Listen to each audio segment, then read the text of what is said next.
Bonjour à tous, je suis Manuela Ivano, je suis coach, thérapeute en thérapie comportementale, cognitive, émotionnelle.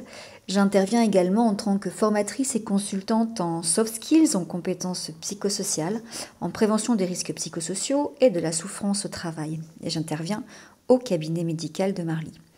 Aujourd'hui, je vais vous parler du schéma de recherche d'approbation et de reconnaissance des autres.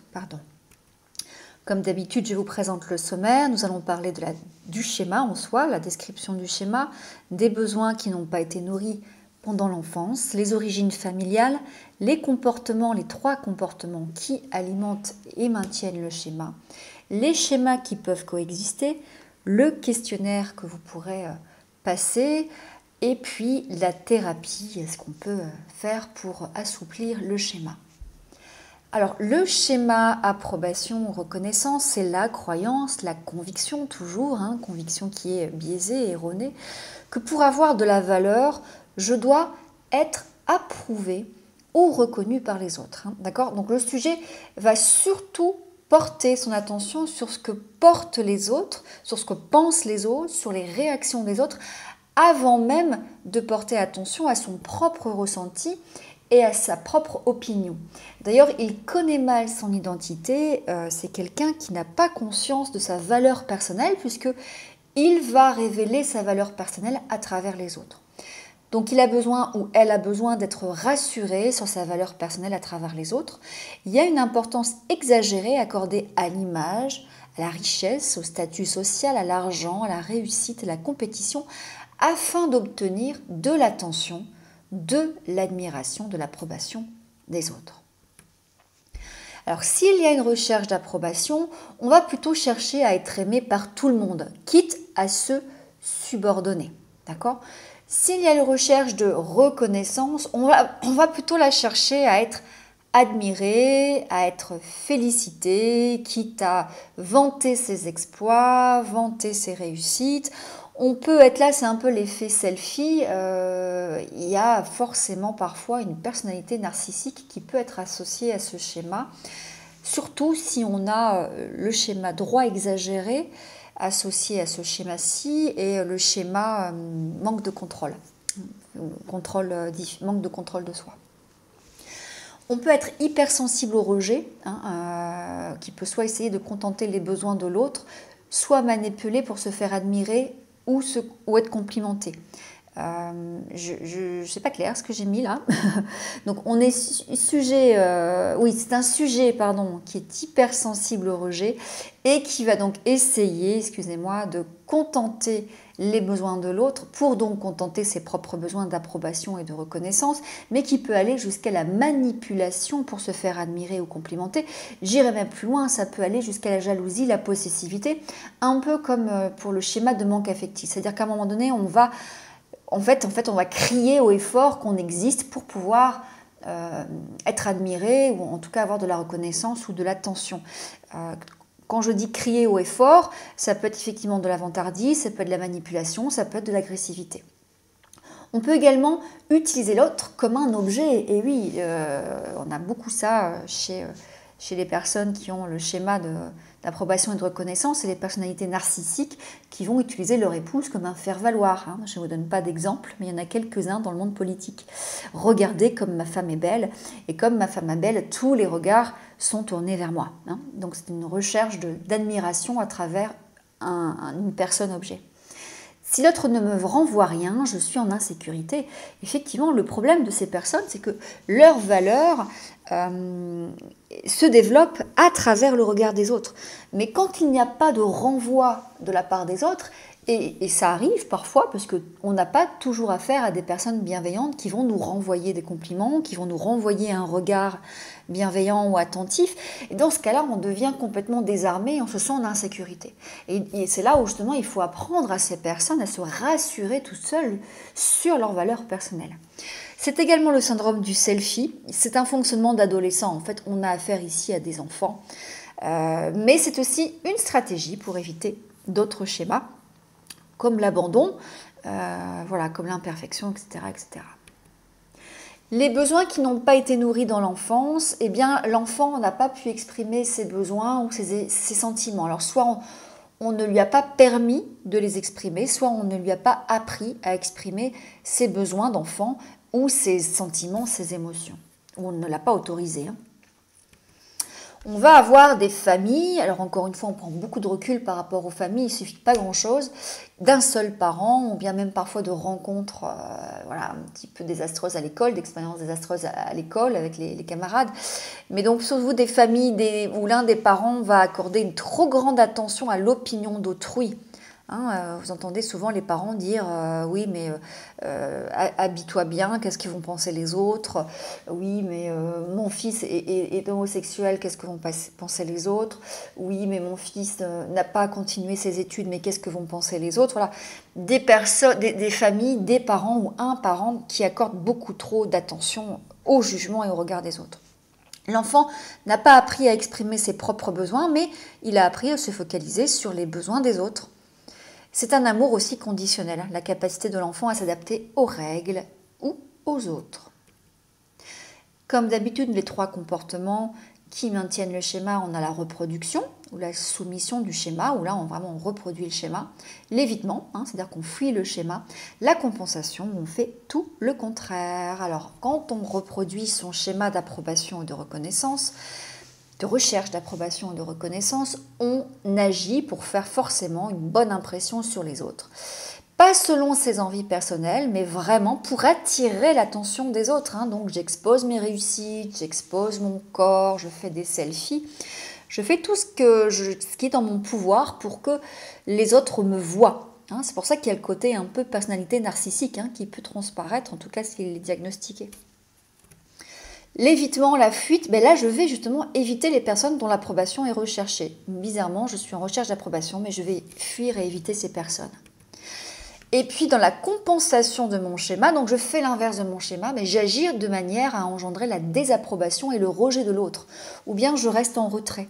On va avoir ça souvent, vous voyez, dans les banlieues, quand il n'y a pas eu de marque d'attention positive vers les enfants, eh bien les enfants vont utiliser une stratégie inverse. Ils vont en fait, ça va devenir des petits larcins. Ils vont avoir ils vont faire des choses qui ne sont pas forcément autorisées par la loi pour attirer l'attention.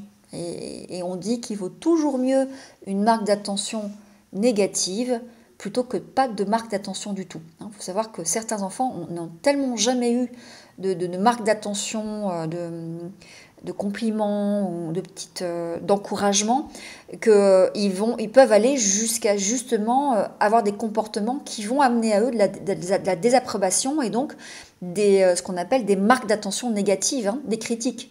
Mais c'est toujours mieux d'avoir une critique parce que quand on nous critique, on a quelqu'un qui nous porte de l'attention que quelqu'un qui est ignorant. Moi, je dis toujours à mes étudiants, la pire des choses, si vous voulez détruire une personne, c'est l'ignorance.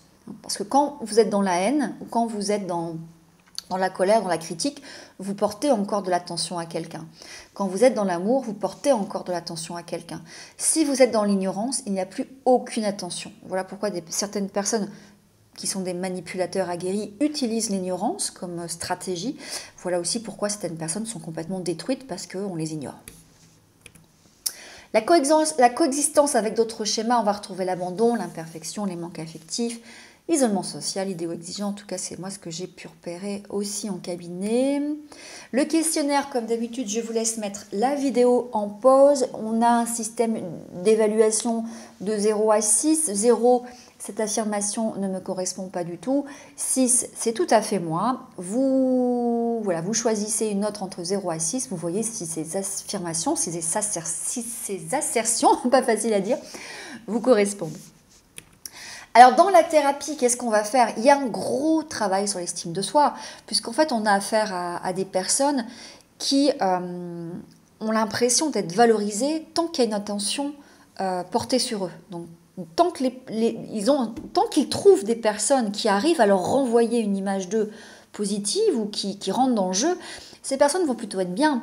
Malheureusement, une fois qu'on a le conjoint qui décède, une fois qu'on a les amis qui disparaissent, ou une fois qu'on a affaire à des personnes qui n'ont pas ce retour positif, qui nous renvoient quelque chose ou qui ne nous renvoient rien du tout, ça devient justement très problématique et la personne se sent en insécurité. C'est là où elle va commencer à avoir des comportements, soit de victimisation, j'en ai pas parlé tout à l'heure. Hein. La victimisation, c'est aussi une façon d'attirer l'attention sur soi. Hein. Parfois, nous, les thérapeutes, on a des gens qui viennent nous voir en cabinet, qui ont des crises d'angoisse, qui ont des troubles anxieux, et on ne sait pas pourquoi, on n'arrive pas à les accompagner de manière efficace, parce que l'effet, c'est pas l'effet secondaire, c'est l'intention positive ou le bénéfice est plus important. C'est-à-dire que quand je suis anxieuse, j'attire l'attention de mon conjoint. Il s'occupe de moi. Alors que quand je ne suis pas malade, il ne s'occupe pas de moi. Donc on a des personnes qui recherchent dans certaines maladies, enfin pas des maladies, mais voilà, en tout cas c'est aussi inconscient, hein, il y a une bonne partie qui est inconsciente, d'attirer l'attention à soi. Et donc ça fonctionne aussi avec la victimisation. Mais bien sûr, on peut avoir aussi des comportements de jalousie, de violence, de possessivité, etc. etc. Donc il y a un gros travail sur l'estime de soi à travers la valeur personnelle. On apprend au sujet à développer sa valeur personnelle et à redéfinir sa personne, d'accord ? Qui je suis, qu'est-ce que je vaux ? On a bien sûr, en TCC, classiquement, on va analyser les croyances, les schémas, les pensées automatiques qui sont associées aux croyances et aux schémas. On peut avoir des pensées automatiques comme « les gens m'accepteront s'ils m'admirent », en tout cas j'ai de la valeur si je suis admirée par les autres. Donc on apprend à repérer ce type de pensée, on apprend à le restructurer, à les rendre plus rationnels, à trouver des arguments pour, contre, voilà, il y a aussi la fiche thérapeutique. On apprend à accepter la désapprobation ou l'ignorance des autres pour se contenter d'une satisfaction personnelle plus saine. Effectivement, les personnes qui ont ce schéma peuvent littéralement être détruites par l'ignorance. Ça va les détruire parce que quand il y a ignorance, il n'y a plus de retour de l'autre. Donc forcément, il n'y a plus de valeur personnelle. Hein. S'il n'y a pas de retour de l'autre, ça veut dire que je n'ai pas de valeur personnelle, donc je n'ai plus de valeur. Parce que ces personnes n'ont pas appris à nourrir elles-mêmes leur propre valeur. Et toute la thérapie, c'est justement d'apprendre à nourrir soi-même sa propre valeur. Apprendre à se désintéresser ou anticiper de la pensée du jugement des autres. Donc on apprend effectivement à sortir de que vont penser les autres et de faire les choses pour soi, en fonction de sa valeur personnelle, pour garder une authenticité qui est propre. Comprendre le lien entre les émotions, les pensées, les besoins affectifs fondamentaux, ça c'est classique. On identifie les 3 comportements que j'ai évoqués tout à l'heure qui alimentent le schéma. On analyse les coûts, en termes d'argent, de temps, de bien-être, de santé, d'angoisse, de relations sociales, et l'intention positive cachée. C'est bien ce dont je vous parlais tout à l'heure, c'est-à-dire le besoin que l'on cherche à nourrir, ou bien qu'est-ce que je cherche à soulager. Et on va forcément essayer de trouver des comportements plus appropriés, de mettre en place des comportements plus appropriés. On va travailler toujours sur l'affirmation de soi, comment j'apprends à exprimer mes propres besoins, ma propre personnalité, se reconnecter à mes désirs profonds. Et puis, il peut y avoir toujours ce travail de reparentage avec le thérapeute, bien sûr, qui sera là aussi pour accompagner. Alors, ce qui se passe quand on a un patient qui a ce schéma-là, forcément, il va être Il faut savoir, c'est qu'à chaque fois qu'il y a le thérapeute est la première personne exposée au schéma. Hein. Donc, la personne va être très en attente de l'approbation du thérapeute, notamment ça peut être quelqu'un qui va faire parfaitement ses exercices pour avoir l'admiration du thérapeute, et donc le thérapeute ne doit pas non plus tomber dans ce piège-là, ou doit le faire prendre conscience à la personne pour qu'elle arrête de faire cela. Hein. Et puis on peut travailler donc en imagerie, en chaise vide, pour les catharsis émotionnelles, avec un renvoi vers l'enfant vulnérable en quête d'approbation et de reparentage. Voilà pour ce schéma. J'espère que cette vidéo vous aura été utile et à très bientôt pour une prochaine vidéo.